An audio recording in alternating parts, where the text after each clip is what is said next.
one of the most famous climbers in the world. And his name of his book is There Are No Shortcuts to the Top. So this is not the time to shortcut your journey. Embrace it and just go, whatever the next step here, next part of the trail is, let's get it done. I know I can get to that spot.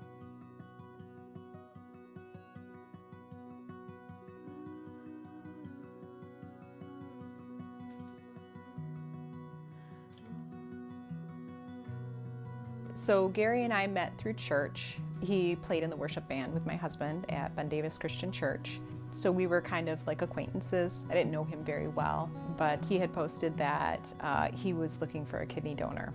That's how I first found out. For roughly 20 years, my general physicians would say, you know, Gary, we tested you and your creatinine is on the high side of normal. My doctor noticed that the numbers were going up in the wrong way. Finally, my nephrologist said, you've graduated to stage 4 kidney disease, and you really ought to be thinking about a transplant before you would ever get to dialysis. And I said, so what do we do? And of course, we started the journey of getting on a list. Wait list is about 90,000 people, 3 to 5 years on average. 11 people die every day waiting for a kidney, and it's tough. You don't know when it's going to come. It does come randomly often. Unless you have a living kidney donor, waiting on the deceased donor list is excruciating. You could just get a random phone call one day saying you have a kidney. Some people get called and don't get the kidney. You could be second on the list. You could be backup. The kidney could fall through. It could be not viable. It's excruciating waiting. The best hope for people is to get a living kidney donor or just get the transplant. You do have to wait. Everybody's a little different. Every situation is different, but you always think it's going to go faster than it did. When Annette started the process, that's all we knew. We started the process, but of course you don't hear all the details until you find out, hey, this is going to happen. Every day is, like a ticking moment. You feel a certain way in your body. You may feel weak, or things you used to do when you had a kid. And now I'm 35 and I have a daughter at home and I have a wife at home. They say I'm at the point where we're creating our family bigger. And obviously you can still do those things, but it's like your energy levels decrease. Things that you used to do that can't do as much anymore. Waiting, it's hard. You look at the conditions you deal with every day as somebody that has kidney failure. Even with the dialysis, it's still, I'm hoping today's the day. I'm hoping today's the day. I mean, Gary, you have like firsthand knowledge of what life is like before and after, like having a good working kidney. I knew I was sick.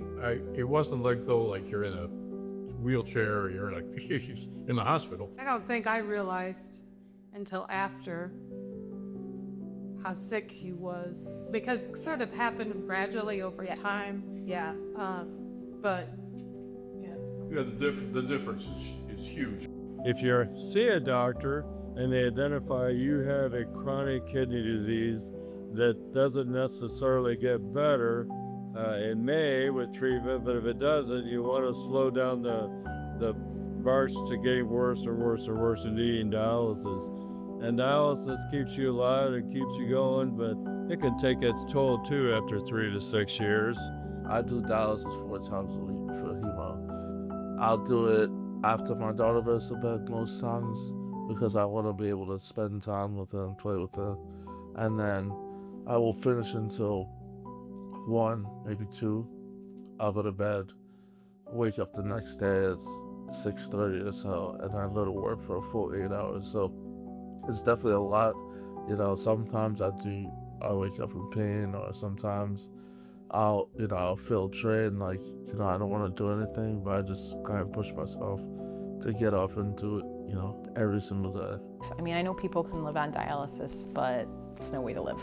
So like allowing somebody to have a good quality of life and really experience life and not be kind of like a prisoner to the dialysis system and machines. Transplantation is it's helpful. It's not a cure, but it's a treatment, and it is life-changing. So it's important to also talk about organ donation awareness.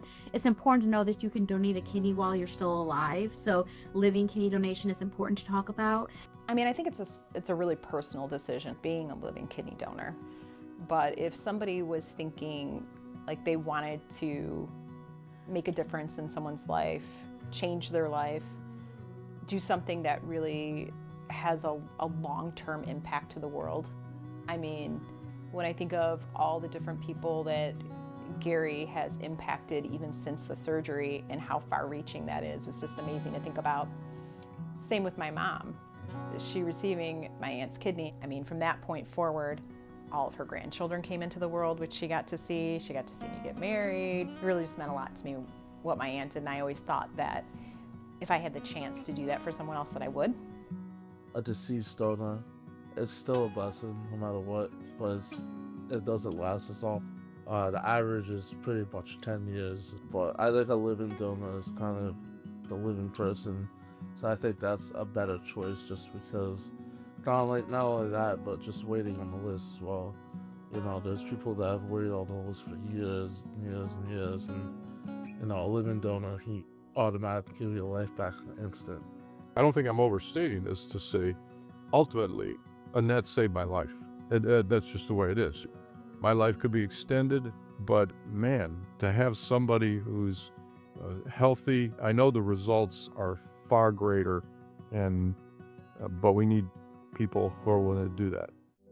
Now that I've had 2 kidneys, I personally advocate for kidney disease awareness basically by sharing my story with anyone and everyone. I really want to get the message out that kidney disease is important to know about because symptoms can be silent until very advanced.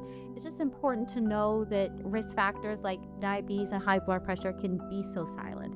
It's important to know that there are tests for kidney disease, and it's important to know that kidney disease is irreversible.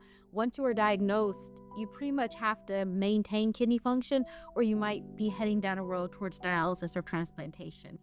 We learned a couple things. One is that the way you get up a mountain is one part of the trail at a time.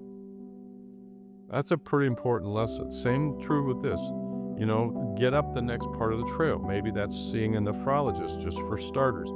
Maybe that's going for testing. Maybe that's talking with some key people. Maybe that's going to a seminar.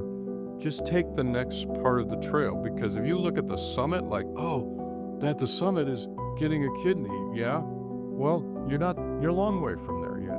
A second thing, you climb a mountain, to climb a mountain well, don't do it alone. I definitely want to change my lifestyle. I have that energy to play with my daughter. Like, that's pretty much my number one goal is, you know, to give that energy to her, you know, to days where, even right now, where I don't have all the energy to give her, and you know, it hurts sometimes. But I encourage people to go out and donate. If it's not even for me, just for other people as well. Like, a lot of people that are on the list that deserve a second chance at life, and everyone deserves a second chance.